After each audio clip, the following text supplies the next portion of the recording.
Welcome to another edition of the Isobar, the highs and lows of meteorology as we continue to take a look around the Great Lakes. I am Rob Haswell, Chief Meteorologist in Milwaukee, and I'm joined by the Chiefs of the Great Lakes. We have Emily down the road in Chicago and Rich over in Detroit. I think that might be a slightly elevated title for us, but who's going to contest it, right, guys? Right. I like it. That's right. We'll roll with it. Lately, we're all probably in a giddy mood and happy to roll with just about anything because we've had like a bonus summer. Most of my viewers have been Yes. calling it, fake fall or summer 2.0, and we're all pretty much in that same boat. How's Chicago Chicago's been almost too nice, right? It makes everybody doing? wonder like what's around the corner for us because it has been the most beautiful fall in the sense that it's been feeling like summer. However, if you think way back to the spring, it really took a while to get going. So I think a lot of people felt slighted through April and May until we hit June and then it just turned hot. So we're kind of tacking it on at the end, which is nice. So I feel like most people I feel are pretty excited about it, but we've had some pretty hot days recently. In the last week, we've had a couple days, not at O'Hare necessarily hitting 90 degrees, but a lot of our suburbs have been in the low 90s. And it's not entirely unheard of this time of the year, but it's not common because our average high is now right around 69, 70 degrees. So we're running about 20 degrees above average the last few days. Yeah, which has been fantastic for a lot of folks. Most people like this kind of weather, but it is technically fall. Nature needs to kind of reset, and there's certain things that need to be triggered. We're also running a very low on the precipitation range. And Rich, the reason I bring that up is that most of Michigan is in drought. Yes, that's really the only complaint I've heard in the last 2 or 3 weeks is that I get, come on, Luderman, we need some rain. I mean, it can't be nice 10 days in a row. And I'm thinking, well, that's true. I mean, it can be nice 10 days in a row, but yes, we do need some rain, and there is a lot of drought to go around. Obviously, the growing season is coming to an end. Uh, I don't know. If it's going to be rain free for an extended period of time, would you rather it was 30 degrees and cloudy, or would you rather it was sunny and 85? Right. So Right. I'd say the lesser of two evils. It's nice to have a nice stretch of weather, but yes, we are way overdue for some decent rainfall. And interesting. I looked at the numbers year to date. Year to date, we're just a little under. I think we're like an inch and a half under year to date with rain and melted snow. But most of that, came in the first half of the year. So we are behind with the warm weather. But it is what it is what we say. Yeah. And sometimes that's where the numbers can be a little bit misleading because just because, the numbers hint at one thing, if the rain, comes all in 1 month and then leaves you alone for several months after that, it doesn't really help, gardeners and farmers. Case in point here in Milwaukee, obviously we had those historic floods back around the 9th of August. So yeah, our yearly totals are above still, but we are around half of the typical rainfall for September. So we've had a very dry September. Although we didn't start all that strong. We had some cool days to kick off the month. It took about 10 or 11 days to really kick in. But since the 11th or 12th, it's been full on summer type weather without any hint of really stepping back from that in any big way. Now, of course, late season can still mean stormy weather. Richie, you finally going to join the severe weather gang?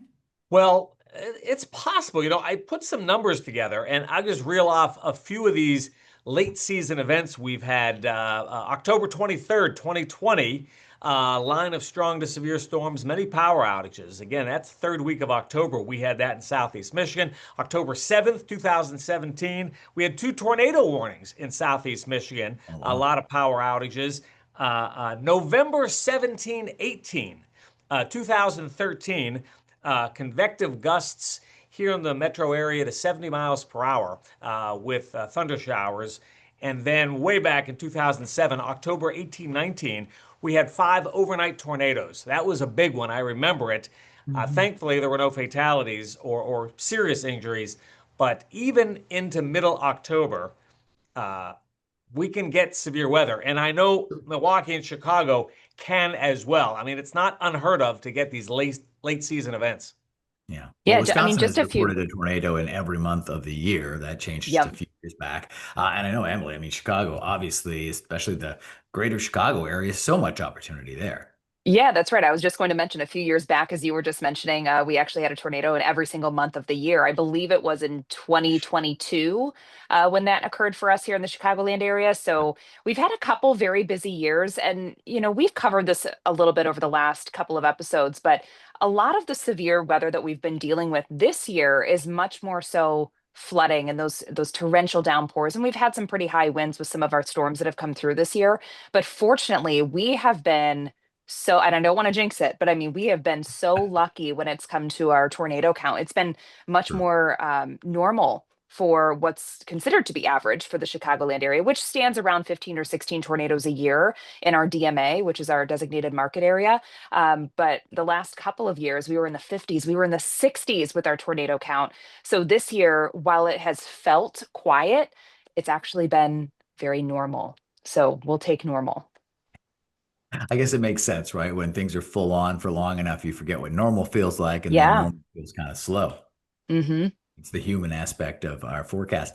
And it is interesting that we talked so many times on this show about the downpours, the historic flooding. And here we are now talking about this long, dry stretch. And Rich, you've got an update on the Great Lakes water levels. You know, something that hit home. I was on Lake St. Clair with this great weather we've been having these last few weeks. I get invited to go out on Lake St. Clair from time to time, and so I was out this past Saturday. 80 degrees, Lake St. Clair. It's a boating mecca. Mhm. Here in the metro area, Lake St. Clair, which is between Lake Huron and Lake Erie. Um, but getting on and getting off the boat, it is quite a step down and quite a step up because these are fixed docks. So, 2, 3, 4 years ago when we had these, almost historic high water levels, the step down to the boat was this much. Mhm. Well, now it's like a 3 feet jump to get down to the boat. And, you know, as you both know, I mean, the Great Lakes fluctuate. There are long-term patterns, short-term patterns, but we're closer to average. And I think with like what you said, Rob, you get used to a certain thing. And these last few years, we've had, somewhat high water levels, and now we're back to average or slightly below average. And, you see the people's seawalls and they're big, whereas a few years ago, there was only this much of the seawall. Now it's 3 feet of seawall. So Mhm. it's a seasonal thing. It looks like we're going to stay with lower water levels through the fall. Um, it's very interesting, and of course, it has to do with recreational boating, which the season is coming to an end here. But still, the freighters are doing their thing, and Sure. there are some bottlenecks with the low water levels, especially where the Detroit River becomes Lake Erie. That's a notorious shallow spot right there. Yeah, it's a fascinating piece of our region, right? The Great Lakes, and of course, the locks between the two of them. And so, water levels are a huge part of our everyday lives that we probably don't even think about because, yeah, there's recreational boating, which, like you said, that season is kind of winding down, and water levels are key there. We just did a great story locally about how these wake boats are impacting the lake beds. So, you want deeper water to minimize that impact. But when it comes to commercial shipping and everything that's going on with these giant boats that come in and out of places like Chicago, Detroit, and Milwaukee all the time, it's kind of key to our economy too. Big time. I mean, many raw materials move through the Great Lakes. The Yeah. ore, the corn, the wheat. Um, it's that bottleneck from the Detroit River to Lake Erie. Oftentimes, the great freighters, 1,000 footers, I mean, they can have 2 feet of clearance. At some of these shallow bottlenecks. So It's you crazy. think, a Wow. 1,000 foot freighter, and we're talking about 2 feet of clearance on the channel. So I gotta grab this phone and go like that. So it's very interesting, and so we'll see what happens with the water levels, over Sure. time. Yeah, and super challenging. It speaks to the talent of some of the captains of these freighters that do these kind of things. Because I'm an amateur boater at best, and it's hard enough just to dock a little pontoon boat, a Yeah. little For the pontoon Michigan rental. Yeah, for the Michigan people tuning in, if you're familiar with the St. Clair River, that's where I grew up, was over there, and seeing the freighters maneuvering the St. Clair River is it's insane to be so close when you're standing on the boardwalk to these freighters going by, again, 1,000-foot freighters. Yeah, it's pretty wild. So kudos to those captains. Yeah, no doubt. All right, let's move ahead here. We've been kind of mostly talking about present and past, which of course, how could you not after the weather we've had? But we're coming up, obviously, getting into the deeper part of fall and turning the corner to winter. And the Climate Prediction Center always, tweaking its outlooks. Emily, do you want to kind of lead us down that road? Yeah, so as of now, anyway, at least in my specific region in Chicagoland, and of course it includes you guys as well. We're all pretty close here, Mhm. but it's looking like we're going to be above average potentially as far as the favorability for warmer than normal temperatures for the next couple of months. It's taking us through October, November, and then also into December. So we are favored to see above normal temperatures overall, but of course, as we know, that doesn't mean that you're just going to be having the summertime numbers continuing. You have to think about your average is ticking downward every few days, but collectively, if you look at the months ahead, it looks like that we're going to be stacking up possibly a little bit warmer than average. But unfortunately, when it comes to the drought conditions, it's looking like we could potentially be drier than normal as well. And that's not good news for a lot of us. I know in the Chicagoland area, we're coming out of we just tied actually the seventh driest September on record. So our drought conditions, they're continuing to worsen. And, if that's the outlook for the next couple of months, things aren't going to be looking so good going into this upcoming winter. It looks like drought conditions could potentially be getting a little bit worse throughout the fall. Yeah, some pretty challenging conditions. And again, Rich, like I said off the top there, I looked at the last drought monitor update. Wisconsin's actually doing fairly well. There are a few patches, of pre-drought, if you will, abnormally dry. Illinois, a little bit more, like you just said, Emily, but really the whole state of Michigan, save for maybe parts of the UP, is Mhm. already in drought or severe drought. So this fall outlook is a little troubling, Rich. It is, and I mean, Illinois and Wisconsin, these are heavy agricultural states. I mean, we think of these states and we think, oh, the big cities, but you get outside the big cities, Mhm. you get outside of Detroit and Grand Rapids, it's all agricultural lands, through Mount Pleasant, up into, where the blueberries are grown, the southwest corner of the state. It's all agriculture. It's a serious thing, thankfully, these dry summers are not all that common. I mean, so if this ends up being a dry summer and fall, the world will keep turning. It's not going to be great Mhm. for the apples. It's not going to be great for blueberries, for corn, for beans. Michigan's one of the leading producers of beans in the whole country. You know, Really? it is. It's I true. didn't know that. We're a big bean state. How about that? Like red beans, white beans. Little beans. Yeah. Soybeans. Soybeans. I grew up on a soybean farm. Oh, Did you there you really? go. Yeah. Huh. Yeah. There's your bean expert right there, Rob. Yeah, I right had no here. idea. I'm learning so much Believe about you. me, my There you Rich, go. I think I know as almost as much as you about the rain that's falling in the thumb region because my dad, he's always, "What you got for me? What you got for me in the next 7 days?" And yeah, so I'm always up to speed on rainfall in the thumb. There you go. I wouldn't have thought about Michigan and beans, but I'm sure nobody thinks about Wisconsin and cranberries either. And we're the leader in that category as well. They're Wow, having a that's pretty interesting good stuff. I season. love Yeah. cranberries. There you go. And yeah, it's their season. They've got the bogs all filled up and ready for harvest, and soon we'll have brand new ocean spray cranberry sauce on the Oh my table for Yum. God. Thanksgiving. But yes, I mean, watching those levels is so key, whether it's lake levels or precip levels, and obviously, farmers, bean farmers like yourself and your dad. I'm sure you worked on the farm when you were there too. Very much impacted by that, and folks that raise livestock. I grew up on a turkey farm in southern Ontario, Canada, and the weather impacts that as well because, of course, the livestock has to get fed somehow. Our beef prices could go up if we stay dry for too long, so it is all connected back to the weather. So we'll keep an eye on those longer range outlooks and hope for a little rain for our farmers, maybe just in the overnights on a Wednesday, so we can keep our weekends as beautiful as they have been. All right, Yes. moving forward here, it's been a very interesting tropical season because there was much ballyhoo, as they like to say, out of the gates, and then things just kind of seemed to stall for a while. But now here we are, kind of sprinting to the finish again, guys.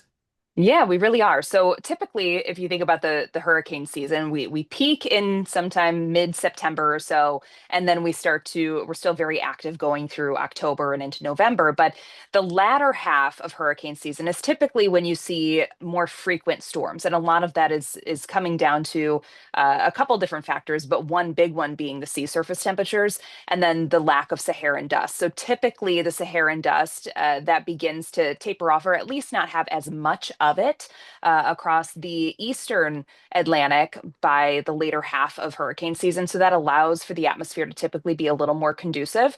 But regardless, in the Atlantic right now, we're seeing the eighth and the ninth named storm of the season currently moving through. We have Hurricane Umberto, we have Hurricane Imelda, which last week, the entire southeast coast was really bracing and watching Imelda very quickly or very closely because it was looking like it could potentially move on shore. But we had a lot of really interesting, things happen with the Mhm. circulations between Umberto and Melda, and now both of them are hooking out to sea. So wonderful news for the southeast coast. Right. But yeah, we're still running a little bit shy of the official forecast from NOAA, but we have plenty of time to make Mhm. up for that. We still have until the end of November that we're likely going to be adding to those totals. And actually, the three hurricanes that we've had so far have been two of them have been category 5, one's been a category 4. Right. That's remarkable that the three hurricanes that we've had have been major hurricanes in the Atlantic basin. Right. And we're just lucky they stayed out and did that Yes. hook that you were talking about. Otherwise, they'd be making much bigger news. And that's, again, kind of coming back to that human impact of our world and how we perceive it, because, these stories were not making as big a news because they weren't impacting humans as much. But, and thankfully so. But, the perception that this hurricane season isn't busy is probably a misconception because we're just Yes. kind of late to the party, maybe. I think that's fair to say, but we're just kind of hitting our pace now. Like you said, we've still got basically 60 days. Yeah, plenty of time So to we'll add see. to that number. And the And pace and is, and has picked up. and unfortunately, this late in the season, well, this part of the hurricane season, we can get these quick developments in the Gulf of Mexico or in the Western Caribbean, and they can be affecting land, soon after they develop. They Yes. can develop quickly and then get into the Gulf of Mexico, Gulf of America, and it can happen quick this time of year. Very much so. The pace definitely tends to pick up as well in those areas, like you said. And you had something interesting you want to talk about here, Hurricane Huron? Rob, there are these weather systems historically that are outside the normal bell curve. You got the normal curve of hurricanes, of severe weather events, and obviously you get these events that are way outside. The super outbreak 1974, that was way outside the Hmm. curve. Superstorm Sandy, that was way outside the curve. And those were, killer storms. But in 1996, a cyclone formed in the Great Lakes, and it's nicknamed Hurricane Huron. So, for people watching, if you're all geeked up, you can go to Google or Yahoo and find a whole description on Hurricane Huron from 1996. And it was well, it really wasn't a subtropical cyclone. It was similar to a subtropical cyclone. And there were sustained winds with this cyclone parked over Lake Huron, close to 70 miles per hour. So it actually had eye-like feature. Um, it's a very interesting, unique storm that thankfully didn't cause a lot of damage, but unique nonetheless. So there you go. There you go. And yeah, it is one of those, for the weather history books because definitely an outlier, but you can't have an average without some highs and some lows, right? There's That's got right. to be an outlier in there or two. All right, fascinating stuff. I'll see what I can dig up and we'll put some clips in here if I have any for the viewers to check out. And maybe if we get some links to any of the further stories that they want to dig into, we'll go with that as well. Now, looking beyond this, of course, last week or last episode, we got pretty deep into some weather folklore, and I heard a lot about that. I even received a couple of pictures of some woolly bear caterpillars. I don't know if you guys have started seeing those pics in your inboxes yet. I've started, but how's it looking for your region? What are the Well, caterpillars telling us? I'm a little concerned. Here's Oh why. no.